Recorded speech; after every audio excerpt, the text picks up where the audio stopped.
November 2018. In a small village in Maharashtra, Western India, a family experienced something so strange they still talk about it years later.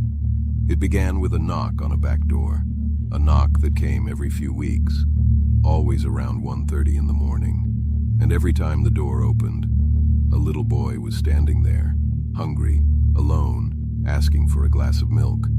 The family lived in an older home on the edge of the village. Unlike modern apartments, this house had a small front yard and a narrow backyard behind the kitchen. A low concrete platform sat near the back wall. Beyond it, darkness. No streetlights, no nearby houses, just silence. The mother had always been sensitive to things others didn't notice. She would hear sounds no one else could hear. Sense a presence before anyone realized something was wrong. She never called herself psychic. She simply accepted that strange things happened around her, but nothing could have prepared her for what was about to begin. One full moon night she was asleep when a sudden knocking woke her. Knock, knock, knock. Then a voice, a child's voice, soft, desperate. "Mom, open the door, please open the door." Half awake, she walked to the kitchen and unlocked the back door. Standing outside was a little boy, about 6 years old, thin, quiet, his clothes old and worn. But what stood out most was the sadness in his eyes. She looked around. No parents, no neighbors, no one. "Where did you come from?" she asked. The boy lowered his head. "I'm hungry. Can I have some milk?" Something felt wrong. It was nearly 2 in the morning, but she felt sorry for him. She warmed some milk and handed it to him. He drank every drop, then turned and walked into the darkness. Within seconds, he was gone. A few weeks later, the knocking returned. Again at 1:30 a.m., again from the back door. The same voice, the same face, the same sad expression, the same request. She gave him milk. He drank it and disappeared into the darkness once again. Soon a pattern developed. Every full moon, every new moon, sometimes a few days before, always the same time, always asking for milk, never for food, never for help, never explaining where he came from. The visits continued for nearly 2 months. Strangely, the woman began to feel sympathy for him, believing he was a neglected child from somewhere nearby. Then, one cold night, everything changed. The knocking was louder, urgent, frantic. When she opened the door, the boy looked terrified, his face pale, his eyes filled with fear. "What's wrong?" she asked. He looked over his shoulder into the darkness, then back at her. "I don't want to go home tonight. My mother hurts me. I want to stay here." Her heart broke. "Come inside," she said. "You can sleep safely here." But the boy shook his head. "No, I'll sleep outside." He pointed to the concrete platform near the back wall. The night air was cold, yet he refused to enter the house. She brought him a blanket, a pillow, and a small container of hot coals to keep him warm. Then she went back inside. By now, her husband had woken up. When she explained everything, he seemed skeptical, but decided to see the boy himself. She led him outside. He looked toward the platform. His expression changed instantly. His face went pale. He stood silently for several seconds, then turned around and walked back inside. He never explained what he saw, not that night, not to anyone. The following morning, he called his brother-in-law, a deeply spiritual man who had helped people with unusual experiences before. After hearing the story, the man became very serious. He handed the family a small packet of sacred ash and gave them simple instructions.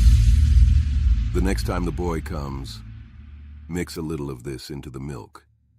A week later, the knocking returned. The woman already knew who it was. She opened the door.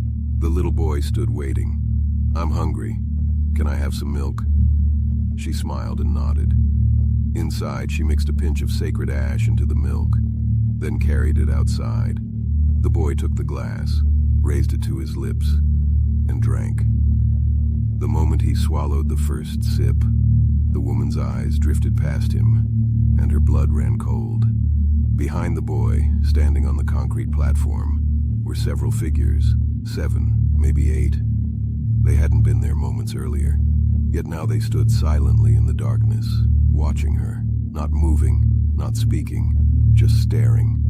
Among them stood a woman unlike anything she had ever seen, impossibly tall, more than 7 feet high, long black hair hanging loose around her shoulders, a green sari, a bright red mark on her forehead, and her eyes locked directly onto the woman, without blinking, without emotion, without mercy.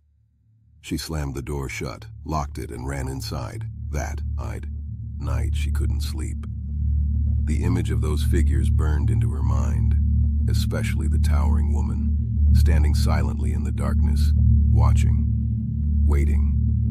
After that, the visits continued. The knocking returned again and again, but now something even stranger happened.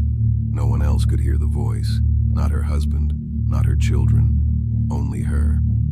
The voice seemed to exist for her alone. Whenever it started, she turned on the television and raised the volume to drown it out. Sometimes she sat awake until sunrise, too afraid to sleep, too afraid to answer the door. Eventually, the family sought help once more. A larger spiritual ritual was performed. Special items were gathered. Prayers were offered. Several objects, including small toys, were placed inside a cloth bag. If the boy returned, he was to be given the bag. 2 nights later, the knocking came again. This time the woman woke her husband. Together they approached the back door. When it opened, the little boy was waiting. As always, hungry, quiet, patient. "I want milk," he said. The woman held up the cloth bag. "I'll give you milk, but first, take these toys." The boy immediately stepped back. "No, I can't. My mother will be angry." The woman's heart raced. No toys, no milk. The boy stared at the bag. For a long moment, neither moved. Finally, he slowly reached forward and took it. She handed him the milk. He accepted both, turned around, and walked into the darkness. That was the last time anyone ever saw him.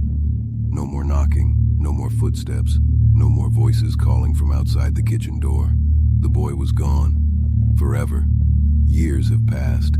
The family eventually moved away, but they have never forgotten. And one question still remains. Who was the little boy? A lost spirit? A trapped soul? Or something far darker? Because according to the woman, the most terrifying part wasn't the child. It was the figures standing behind him, the silent family waiting in the darkness, watching every visit, watching every glass of milk, waiting for the moment she finally noticed them. Some spirits are lost, some may be evil, but sometimes the truly terrifying thing isn't what knocks on your door at night. It's what has been standing behind it all along.